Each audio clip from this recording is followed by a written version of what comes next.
What is up, everybody? Travis Big League Berardi back here at OH Report World Headquarters in Mansfield, Ohio, with your Week 6 edition of the area football stat leaders, the leading passers, rushers, and receivers through 6 weeks of the season.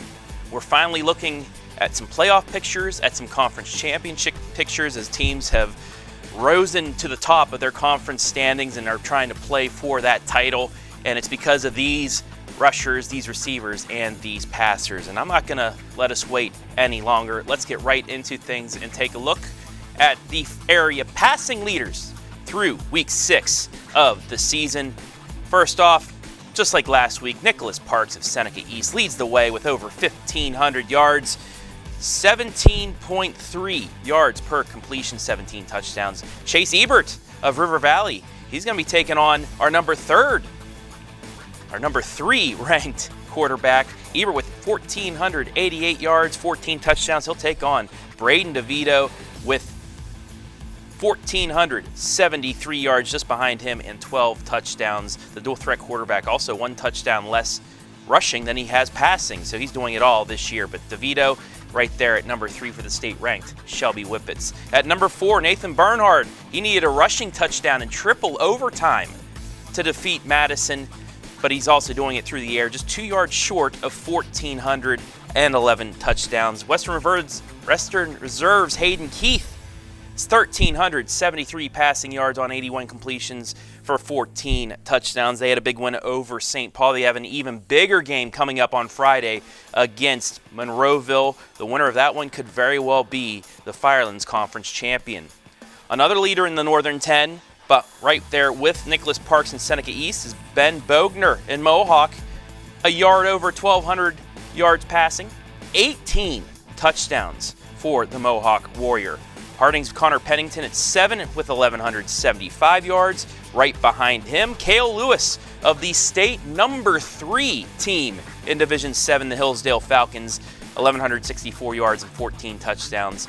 Highlands Colton Stover with 1,157 and 10 total touchdowns. And then A.J. Bauer didn't need to do a lot through the air in that rain game at Fredericktown, but they still remain 6-0 and number 6 in Division 6. Bauer and Northmore, they got a big one coming up. He's at 1,093 yards. So there are the passers. Nothing really changed from the top 10 from last week, but all of these guys have helped their teams do very, very well through 6 weeks. They have to throw it to somebody, though. And most of those guys are on this list this week. It is the top 10 receiving leaders through Week 6. And Mr. Young, or Mr. Parks, I should say, has 2 receivers in the top 3 once again. That is Mr. Taylor Young, 742 receiving yards on 38 catches, just under 20 yards per catch and 10 touchdowns.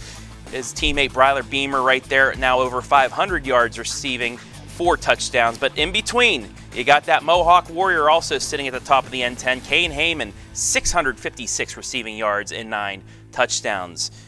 DeVito's number 1 guy, Brady Bowman, once again sitting at 4th place, 509. Loudonville's Josiah Hirschberger at 5th at 491 yards and 2 touchdowns. Harding's Parker Davis at 461 receiving yards and 5 touchdowns. Holland Young, Cale Lewis's number 1 guy, 450 yards even and 6 touchdowns. Eli Snyder still in the top 10 at number 8 with 447 receiving yards, over 10 yards per catch for him and 3 touchdowns. And 2 new names into the top 10 this week. Chase Ebert's 2nd receiver, Luke Axline, had a big night last week. 394 receiving yards on 24 catches, 4 touchdowns. And Western Reserve's Brexton Freilich had a big catch last week. He's at 382 receiving yards on 18 catches and 3 total touchdowns. So there is the top 10 receivers in the area, and you got a lot of matchups just on that list that'll be going up against each other this week. But now to the bread and butter, to the ground game that has won a lot of games for these area teams. We mostly have rushing teams here in the area, especially in a conference like the KMAC or the Firelands Conference, So here we go with the top 10 rushing leaders, and Blake Elliott once again at the top of the rushing list. The East Knox Bulldog with those 2 ginormous rushing games, 302 yards against Loudonville, 304 yards against Cardington, help him to stay at number 1 this week. He's at 930 yards on 8 touchdowns. He's going to need to do it again this Friday night as they take on Northmore. Winner gets first place alone in the KMAC. Cardington's Wyatt Denny putting on another great showing this season. He's at 879 yards on 100 carries. That is good enough if you're, any easy math. That's 8.79 yards per carry, 9 touchdowns. Eli Steen of Cary in third, 827 yards on 128 carries for 9 touchdowns. And don't look down on Cary right now. They might only have a win, but they still could get things going because of Steen and company, and maybe even a backdoor Northern 10 title too. We'll just have to find out. But don't look down on Cary. Don't look down on Eli Steen, our number 3 rusher this week.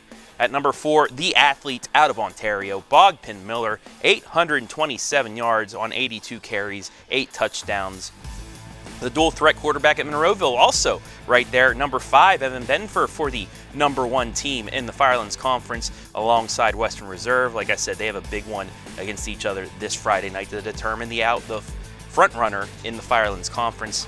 He's at 814 yards, 12 touchdowns. Fredericktown's Blake Sipes, the quarterback, just under 800 yards rushing on 108 carries and 9 touchdowns.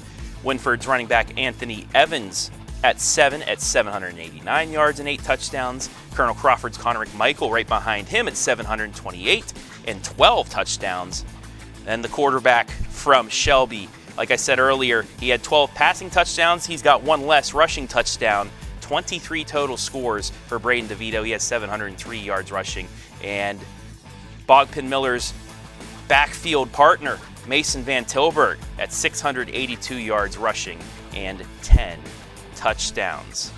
So there you have it. The top 10 passers, receivers, and rushers throughout North Central Ohio through week 6 of the season. A couple names added in on the receiving side, but other than that, everything stayed the same. I'm guessing with better weather this week, we may see some more big numbers put up and some more names jump in and fall out of the top 10. But if you see your team missing, that means I have been unable to get your stats. If you're a coach or a parent that has those stats, feel free to send me those stats right at the email right here below, and I will get your player into the top 10 if they are able to be in the top 10 for next week's numbers. But that will do it for this edition of the Stat Leaders. I am Travis Berardi, and I will see you on the East Knox Northmore game. Like I said, first place coming up on Friday night, tomorrow night. Myself, Ken Parrott, will be there. But here is the whole list. We have 7, count them, 7 live streams coming your way. Centerburg at Mount Gilead, Amanda Clear Creek at Lucas, Colonel Crawford, Seneca East, Kilburn, Worthington Kilbourne at Big Walnut, the top team in Division II Region 7 right there, Big Walnut. My game, Northmore East Knox, Waynedale and Hillsdale, and Ontario and Pleasant. We also have a highlight of Galleon at Highland. All these games live and free on the channels, YouTube channels marked here, and on our Facebook timeline. Just scroll up and down, you'll see all of those games. And make sure afterwards, between 11:30 and midnight, we will have the Friday night pigskin scores from all around the area, all of our conferences, as well as highlights of the games that we covered, playoff ratings, much more. We'll have that on Friday night. But I am going to get out of here. I will see you tomorrow night on the pigskin. And if you're watching the East Knox Northmore game, I'll talk to you then.